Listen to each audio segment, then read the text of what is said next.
ನಾವು ಯಾಕೆ ಬದುಕ್ತಾ ಇದ್ದೀವಿ, ಯಾಕಿದೆ ಈ ಸೃಷ್ಟಿ ಅಂತ.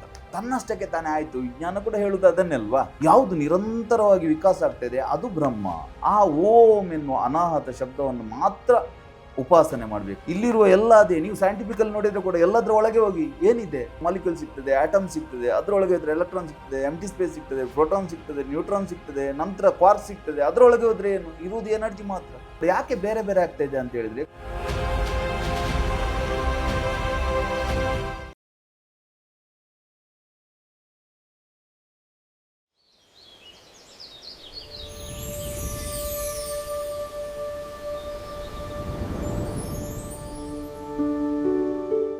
ನಮಸ್ಕಾರ, ಇದು ಲೈಫು ಇಷ್ಟೇನೆ.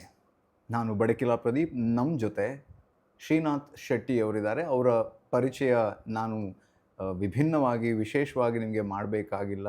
ಮೈಂಡ್ ಮೆಕ್ಯಾನಿಸಮ್ ಅನ್ನೋ ವಿಚಾರದ ಮೂಲಕ ಬೇರೆ ಬೇರೆ ರೂಪದಲ್ಲಿ ಮನಸ್ಸಿಗೆ ಸಂಬಂಧಿಸಿದ ವಿಚಾರಗಳ ಒಳಹೊಕ್ಕು ಹೊರಬರುವಂಥ ಶಕ್ತಿ ಉಳ್ಳಂತಹ ಒಬ್ಬ ವ್ಯಕ್ತಿತ್ವ. ಅವರು ನಮ್ಮ ಜೊತೆ ಇವತ್ತು ಇಲ್ಲಿದ್ದಾರೆ. ಈ ಸರಣಿಯನ್ನು ನಾವು ಅವ್ರ ಜೊತೆ ನೋಡೋದಕ್ಕಿದ್ದೀವಿ, ಅವ್ರ ಜೊತೆ ಮಾತನಾಡೋದಕ್ಕಿದ್ದೀವಿ. ಲೈಫು ಇಷ್ಟೇನೆ ಅಂತಂದರೆ ಇಷ್ಟೇನಾ ಅನ್ನೋ ಪ್ರಶ್ನೆ ಕೂಡ ನಮಗೆ ಮೂಡಿ ಬರುತ್ತೆ. ಆದರೆ ಅವ್ರನ್ನ ಕಾರ್ಯಕ್ರಮಕ್ಕೆ ಮೊದಲು ಸ್ವಾಗತಿಸೋಣ, ಆಮೇಲೆ ಏನು ಇವತ್ತಿನ ಮಾತುಕತೆ ಅಂತ ತಿಳ್ಕೊಳ್ಳೋಣ. ನಮಸ್ತೆ, ಕಾರ್ಯಕ್ರಮಕ್ಕೆ ಹೇಗಿದ್ದೀರಿ? ತುಂಬ ಚೆನ್ನಾಗಿದೆ. ನೀವು? ನಾನು ಯಾವಾಗಲೂ ಚೆನ್ನಾಗಿರ್ತೇನೆ. ಅದ್ಭುತ. ಹಾಗೆ ಅವರ ಒಂದು ರೇಡಿಯೇಟಿಂಗ್ ಸ್ಮೈಲ್, ಒಂದು ಆರಾ, ಅದು ನಮಗೊಂದು ಖುಷಿ ಕೊಡುವಂಥದ್ದು. ಆ ಖುಷಿಯನ್ನು ನಿಮಗೆಲ್ಲರಿಗೂ ಕೂಡ ಹಂಚೋಣ ಅನ್ನೋದೇ ನಮ್ಮ ಪ್ರಯತ್ನ. ಆದರೆ ನಮ್ಮ ಕಾರ್ಯಕ್ರಮದ ಟೈಟಲ್ ಇಟ್ಕೊಂಡಿರೋದೇ ಲೈಫು ಇಷ್ಟೇನೆ ಅಂತ. ಹೌದಾ? ಅಷ್ಟೇನಾ? ಅಷ್ಟೇ. ಬಟ್ ಲೈಫು ಇಷ್ಟೇನೆ ಅಂತಂದರೆ ಎಷ್ಟು ಅಂತ ಅಂದರೆ ನನ್ನ ಮನಸ್ಸಿಗೆ ಆವಾಗ ಬರುವಂಥ ಪ್ರಶ್ನೆ ಏನು ಅಂತಂದರೆ, ನಾವು ಯಾಕೆ ಬದುಕ್ತಾ ಇದ್ದೀವಿ, ಯಾಕಿದೆ ಈ ಸೃಷ್ಟಿ ಅಂತ. ಆ ಪ್ರಶ್ನೆ ಬರಬಾರ್ದು. ಯಾಕೆ ಬದುಕಲಿಕ್ಕೋಸ್ಕರ ಬದುಕ್ತಾ ಇದ್ದೇವೆ. ಎಕ್ಸಾಕ್ಟ್ಲಿ.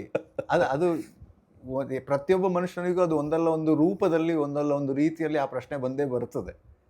ಅದು ಯಾಕೆ ಬದುಕಿದ್ದೇನಂತ, ಯಾಕೆ ಈ ಸೃಷ್ಟಿ, ಏನಿದು, ಏನು ಅಂತ ಹೇಳ್ತದೆ. ತದಾತ್ಮಾನುಗಂ ಸ್ವಯಂ ಕುರುತ ಅಂತ ಹೇಳ್ತದೆ ಉಪನಿಷತ್ತು. ಅಂತ ಹೇಳಿದ್ರೆ ಇದೆಲ್ಲ ತನ್ನಷ್ಟಕ್ಕೆ ಆಯ್ತು ಅಂತ ನಮ್ಮಲ್ಲಿ ಕನ್ಸೆಪ್ಷನ್ ಆಗಿ ಬಂದಿದೆ. ನಮಗೆ ಅಧ್ಯಾತ್ಮ ಬೇರೆ, ಧರ್ಮ ಬೇರೆ, ಅದು ಇದು ಈ ರೀತಿ ಎಲ್ಲ ಬಂದಿದೆ. ಉಪನಿಷತ್ತಲ್ಲೆಲ್ಲ ಕ್ಲಾರಿಟಿ ಇದೆ.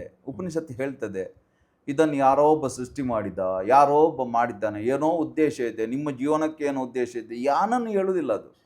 ಅದು ಹೇಳ್ತದೆ ತದಾತ್ಮಾನಗುಂ ಸ್ವಯಂ ಕುರುತ, ತನ್ನಷ್ಟಕ್ಕೆ ತಾನೇ ಆಯಿತು. ವಿಜ್ಞಾನ ಕೂಡ ಹೇಳುವುದು ಅದನ್ನೆಲ್ವಾ.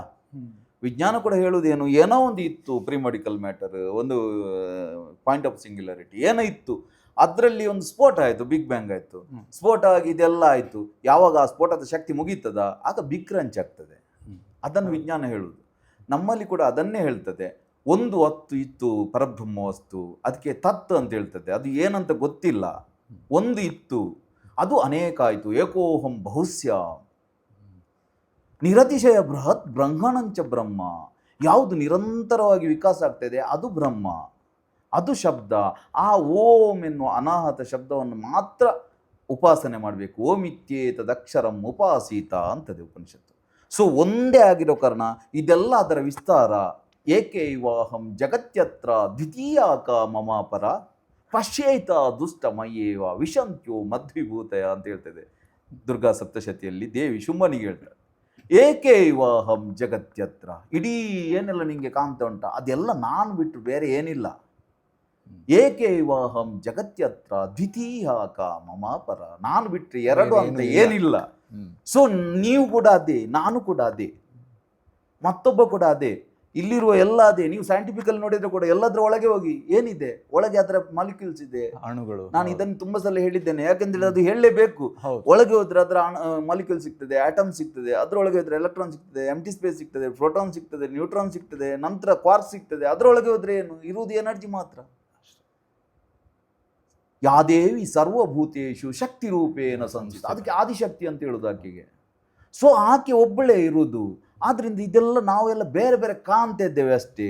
ಯಾಕೆ ಅಂತ ಹೇಳಿದ್ರೆ ಪ್ರಪಂಚ 5 ಕಣ್ಣು, ಕಿವಿ, ಮೂಗು, ಬಾಯಿ, 4 ಚರ್ಮದ ಮೂಲಕ 5ರಿಂದ ನಮ್ಗೆ ಏನು ಅನುಭವ ಆಗ್ತಾ ಉಂಟ ಅದು ಪ್ರಪಂಚ. ಸೊ ಈ ಅನುಭವ ಪಡೆಯುತ್ತಾ ನಾವು ಬೇರೆ ಬೇರೆ ಅಂತ ತಿಳ್ಕೊಂಡಿದ್ದೇವೆ, ಎಲ್ಲವೂ ಅದೇ ಒಂದೇ. ಅಲ್ಲ, ನನ್ನ ಪ್ರಶ್ನೆ ಏನಕ್ಕಂದ್ರೆ ನಾವು ಯಾಕೆ ಬದುಕಿದ್ದೇವೆ ಅಂತ, ಅದೇ ನಾನು ಹೇಳಿದ್ದು. ನನ್ನ ಪ್ರಶ್ನೆ, ನಾವು ಯಾಕೆ ಅದನ್ನ ಬೇರೆ ಅಂತ ತಿಳ್ಕೊಳ್ತೀವಿ? ನಾನು ಬೇರೆ, ನೀವು ಬೇರೆ, ಇದೆಲ್ಲ ಬೇರೆ ಅಂತ ನಮ್ಗೆ ಆ ಒಂದು ಯೋಚನೆ ಯಾಕೆ ಬರ್ತದೆ? ಯಾಕೆ ಅಂತ ಹೇಳಿದ್ರೆ ಹೇಳ್ತದೆ, ಅದು ಒಂದು ಶುದ್ಧ ಚೈತನ್ಯ ಒಂದೇ ಕಡೆ ಎಲ್ಲ ಕಡೆ ಹರಡಿರುವುದು ಅದೇ. ಎನರ್ಜಿ ಲೆವೆಲಲ್ಲಿ ನೋಡಿದ್ರಿ ನೀವು, ಎಲ್ಲ ಇದೆ. ವೈಬ್ರೇಷನ್ ಇಂದ ಎನರ್ಜಿ, ಎನರ್ಜಿಯಿಂದ ಫಿಸಿಕಲ್ ಮ್ಯಾಟರ್, ಸೈನ್ಸ್ ಹೇಳುದು, ಹೌದಲ್ವಾ? ಸೊ ಆ ಎಲ್ಲ ಒಂದೇ ಆಗಿದ್ರೆ ಕೂಡ ಯಾಕೆ ಬೇರೆ ಬೇರೆ ಆಗ್ತಾ ಇದೆ ಅಂತ ಹೇಳಿದ್ರೆ, ಕ್ಷುದ್ರ ಮಿಶ್ರಾಣಿ ವ ಬೀಜಾನಿ ಅಂತದ್ದೆ. ಆತ್ಮಗಳು ಬೀಜಗಳಂತೆ. ಸೊ ಯಾವಾಗ ಆ ಪರಬ್ರಹ್ಮ ಶಕ್ತಿ ಸ್ಫೋಟ ಆಯ್ತಲ್ವಾ, ಯಾವಾಗ ಆ ಮೂಲ ವಸ್ತು ಸ್ಫೋಟ ಆಯ್ತಲ್ವಾ, ಆಗ ಅದೆಲ್ಲ ಬೀಜಗಳ ಥರ ಹರಡಿಕೊಂಡಿತ್ತಂತೆ ಆ ಮೂಲ ಶಕ್ತಿ. ಅದರ ಸುತ್ತ ಆವರಣಗಳು ಬಂತಂತೆ. ಅದಕ್ಕೆ ಶ್ರೀಚಕ್ರದಲ್ಲಿ ನವ ಆವರಣಗಳಂತ ಹೇಳ್ತಾರೆ. ಮೂಲದಲ್ಲಿ ಅಶುದ್ಧ ಚೈತನ್ಯ ಇದೆ ಅಂತ, ಬಿಂದುವಿನಲ್ಲಿ. ಸೊ ನಮ್ಮೆಲ್ಲರ ಒಳಗೆ ಇರುವುದು ಅದೇ. ನೀವು ಎನರ್ಜಿ ಲೆವೆಲಲ್ಲಿ ನೋಡಿದರೆ, ಸೈನ್ಸ್ ಲೆವೆಲಲ್ಲಿ ನೋಡಿದರೆ, ಎಲ್ಲದರ ಒಳಗೆ ನೋಡಿದರೆ ಇರುವುದು ಎನರ್ಜಿ ಮಾತ್ರ. ಬೇರೆ ಬೇರೆ ಅಂತ ನಮಗೆ ಆವರಣಗಳನ್ನು ಸೃಷ್ಟಿಸಿದ ಕಾರಣ ನಮಗೆ ಜೀವಾತ್ಮ ಅಂತ ನಮಗೆ ನಾವು ತಿಳ್ಕೊಂಡಿದ್ದೇವೆ ನಮ್ಮನ್ನು ನಾವು. ಇಲ್ಲದಿದ್ದರೆ ಎಲ್ಲ ಜೀವಾತ್ಮಗಳು ಸೇರಿದಕ್ಕೆ ಪರಮಾತ್ಮ ಅಂತ ಹೇಳೋದು. ಸೊ ನಮ್ಮ ಜೀವನದ ಉದ್ದೇಶ ಏನಪ್ಪ ಅಂತ ಕೇಳಿದರೆ, ನಾವು ಯಾಕೆ ಬದುಕಿದ್ದೇವೆ ಅಂತ ಕೇಳಿದರೆ, ಆ ಸ್ಫೋಟದಿಂದಾಗಿ ಇದೆಲ್ಲ ಆಯಿತು. ಯಾವಾಗ ಆ ಸ್ಫೋಟ ನಿಲ್ತದ, ಎನರ್ಜಿ ನಿಲ್ತದ, ಆಗ ಅದು ಪುನಃ ಒಂದಕ್ಕೆ ಸೇರ್ತದೆ. ಅಲ್ಲಿಯವರೆಗೆ ನಾವು ಬದುಕಲೇಬೇಕು. ಹೇಗೆ ಬದುಕಬೇಕಂತ ಕೇಳಿದರೆ, ಆತ್ಮ ಬಯಸ್ತದೆ. ಇದನ್ನು ಕೇಳ್ತಾನೆ ಕೃಷ್ಣನ ಹತ್ರ ಅರ್ಜುನ. ಯಾಕೆ ನಮಗೆಲ್ಲ ಬರ್ತದೆ? ಬೇರೆ ದೇಶದ ಧರ್ಮಗಳೆಲ್ಲ ಇದಕ್ಕೆ ಒಬ್ಬ ಸೈತಾನ, ಡೆವಿಲ್ ಕಾರಣ, ಅವ ನಮ್ಮಿಂದ ಪಾಪ ಮಾಡಿಸ್ತಾನೆ, ದೇವರಿಂದ ದೂರ ಕರ್ಕೊಂಡು ಹೋಗ್ತಾನೆ ಅಂತ ಹೇಳ್ತಾನೆ. ನಮ್ಮಲ್ಲಿ ಕೃಷ್ಣನ ಹತ್ರ ಕೇಳ್ತಾನೆ, ಯಾಕೆ ನಮ್ಗೆ ಈಗೆಲ್ಲ ಕಷ್ಟ ನಷ್ಟಗಳು, ನಾವು ಎಲ್ಲವೂ ಅದೇ ಆಗಿರೋ ಆದ್ರೆ ಎಲ್ಲ ಕೃಷ್ಣ ಹೇಳ್ತಾನೆ, ಮಮೈವಾಂಶೋ ಜೀವಲೋಕೆ ಜೀವಭೂತ ಸನಾತನ ಅಯಮಾತ್ಮ ಗುಡಾಕೇಶ ಸರ್ವಭೂತ ಶಯಸಿತ. ನಾನು ಎಲ್ಲದ್ರ ಒಳಗಿರುವುದು ನಾನೇ.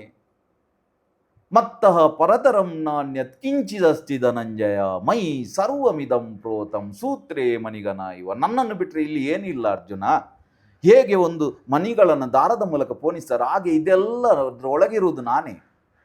ಹಾಗಾದರೆ ಯಾಕೆ ನಮಗೆ ಬೇರೆ ಬೇರೆ, ಯಾಕೆ ನಮಗೆ ಕಷ್ಟ ಸುಖ? ಒಬ್ಬ ರಿಚ್ ಆಗಿದ್ದಾನೆ, ಒಬ್ಬ ಪೂರ್ ಆಗಿದ್ದಾನೆ, ಒಬ್ಬ ಕಷ್ಟಪಡ್ತಿದ್ದಾನೆ, ಒಬ್ಬ ಆರಾಮದಲ್ಲಿದ್ದಾನೆ. ಯಾಕೆ ಅಂತ ಕೇಳಿದರೆ ಕೃಷ್ಣ ಹೇಳ್ತಾನೆ, ಇದು ಯಾವುದಕ್ಕೂ ರೀಸನ್ ಇಲ್ಲ ಅರ್ಜುನ.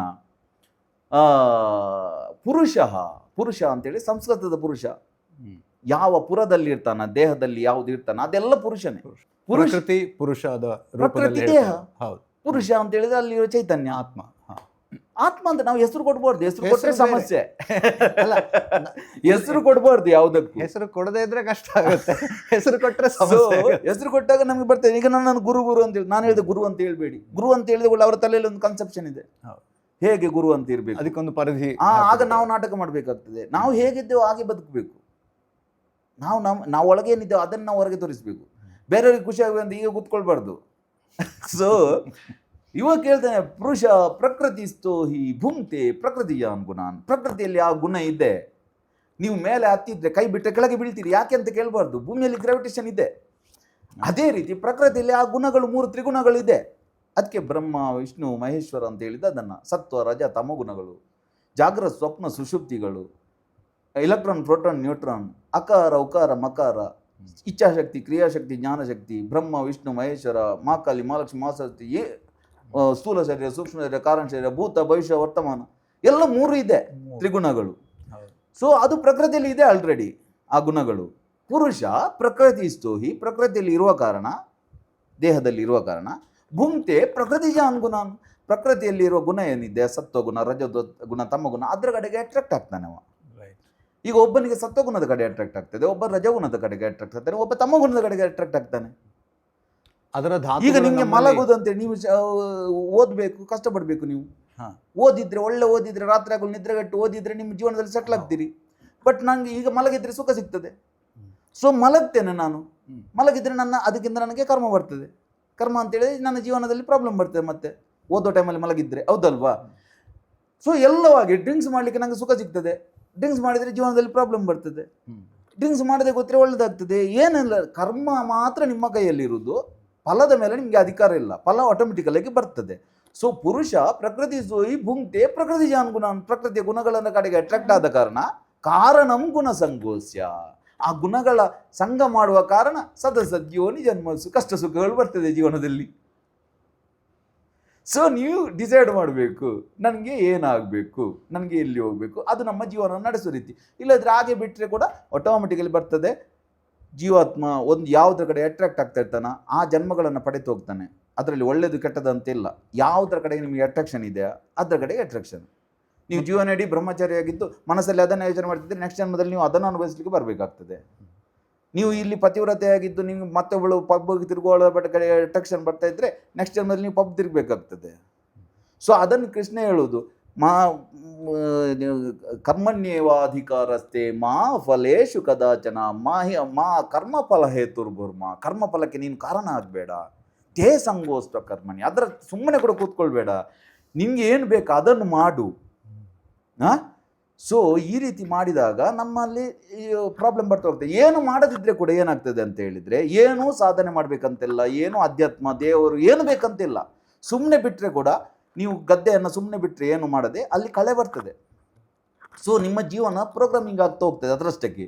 ನಿಮಗೆ ಬೇಕಾದಾಗೆ ಮಾಡಬೇಕಾದ್ರೆ ನೀವು ಏನಾದರೂ ಮಾಡಬೇಕು. ಅದ್ರ ನೀವು ಯಾವ ದಾರಿಲ್ಲ ಅದನ್ನು ತಗೊಂಡು ಹೋಗೋಕೆ ಬಿಡ್ತೀರೋ ಅದು ಆ ಕಡೆ ಹೋಗ್ತಾ ಅಲ್ಲಲ್ಲ, ನಿಮಗೆ ಬೇಕಾದಾಗೆ ಮಾಡಬೇಕಾದ್ರೆ ನೀವು ಕಷ್ಟಪಡಬೇಕು.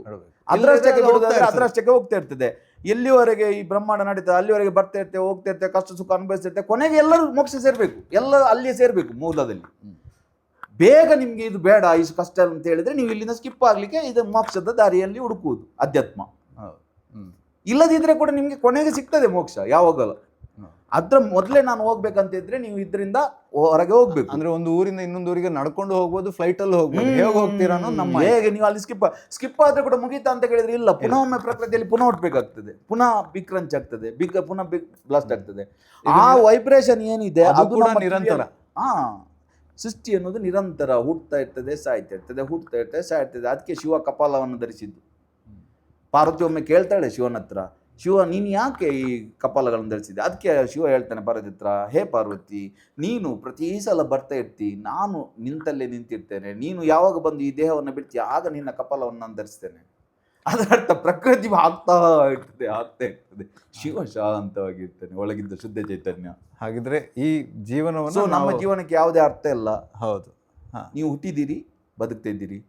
ಸೊ ಶ್ರೀವಿದ್ಯೆಯಲ್ಲೆಲ್ಲ ಇದನ್ನು ಹೇಳ್ತದೆ, ಭೋಗ ಮೋಕ್ಷಗಳನ್ನು ಪಡೆದು. ಯಾಕೆ ಅಂತೇಳಿ, ನೀವು ಯಾಕೆ ಪುನಃ ಹುಡ್ತೀರಿ ಅಂತ ಕೇಳಿದ್ರೆ, ನಿಮ್ಮ ಅನ್ರಿಸಾಲ್ವ್ಡ್ ಇಶ್ಯೂಸ್ ಬಾಕಿ ಇದ್ದ ಕಾರಣ ನೀವು ಹುಡ್ತೀರಿ. ನಿಮ್ಗೆ ಯಾವಾಗ ಅನ್ರಿಸಾಲ್ವ್ಡ್ ಇಶ್ಯೂಸ್ ಇಲ್ಲ ಆಗ ನೀವು ಯಾವುದನ್ನು ಪುನಃ ಬರಬೇಕಂತಿಲ್ಲ, ಪುನಃ ಒಂದು ದೇಹ ಆಗತ್ತಿಲ್ಲ ನಿಮಗೆ, ಇಲ್ಲೇ ಎಲ್ಲ ಅನುಭವಿಸಿದ್ರೆ. ಈಗ ಕೊನೆಯಲ್ಲಿ, ಈ ಸಂಚಿಕೆ ಕೊನೆಯಲ್ಲಿ ನನಗೆ ಬರ್ತಾ ಇರೋ ಪ್ರಶ್ನೆ ಏನು ಅಂತಂದ್ರೆ, ಈಗಾಗಲೇ ಅದ್ರ ಬಗ್ಗೆ ಮಾತಾಡಿದ್ರಿ ನೀವು, ಒಂದಿಷ್ಟು ಅದ್ರ ಬಗ್ಗೆ ಆಳವಾಗಿ ಮಾತಾಡೋಣ, ಒಂದಿಷ್ಟು ಪ್ರಶ್ನೆಗಳನ್ನು ಕೇಳೋಣ ಅಂತ. ಕರ್ಮಫಲ ಇದ್ರ ಬಗ್ಗೆ ಒಂದಿಷ್ಟು ಡೀಟೇಲ್ ಆಗಿ ಮಾತಾಡಬೇಕು, ಆದರೆ ಮುಂದಿನ ಸಂಚಿಕೆಯಲ್ಲಿ ಮಾತಾಡುವ. ನಮಸ್ಕಾರ, ಮುಂದಿನ ಸಂಚಿಕೆಯಲ್ಲಿ ಸಿಗ್ತೀವಿ.